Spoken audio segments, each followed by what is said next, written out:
Hola amigos, today I want to show you how I make my dairy-free Espagueti Verde. Now Espagueti Verde is made with a creamy poblano sauce, which the first step is to fire roast the poblano peppers, and then you're going to put them in a bowl covered, and that's just to like let them sweat a little bit and like soften up, and then you're just gonna with a knife or with your fingers remove the charred bits off of the pepper. And you just want to like just get rid of all of those, and then you're gonna make a small incision so that you can remove the seeds and the pith. Now poblano peppers don't tend to be too spicy, but occasionally you will get a spicy one, so if you're sensitive to the heat, make sure you put on some gloves. Now once you have removed all the seeds from all of the peppers, you're going to slice them, roughly chop them, because we're just going to blend them, so they don't really need to be like, you know, specific size. It's just to help your blender process them.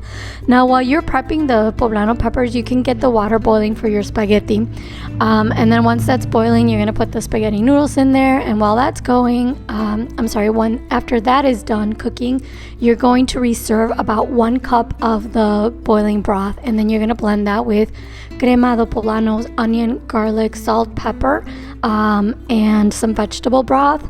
And now the boiling water for the pasta, this isn't traditional Mexican, it's just like a technique that I learned from making Italian food, and it's used to give the pasta like a little bit more of a creaminess. If you don't want to use it, you can substitute it for more crema or more broth, and then you're going to heat up some olive oil and some butter.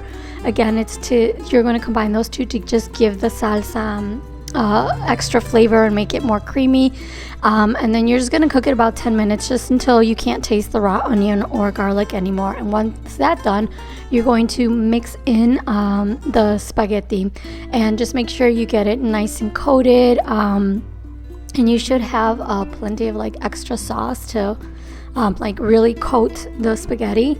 And then you're just going to serve it with some homemade vegan cotija cheese, and that's it. And then you just get to dig in, and this pasta is so delicious.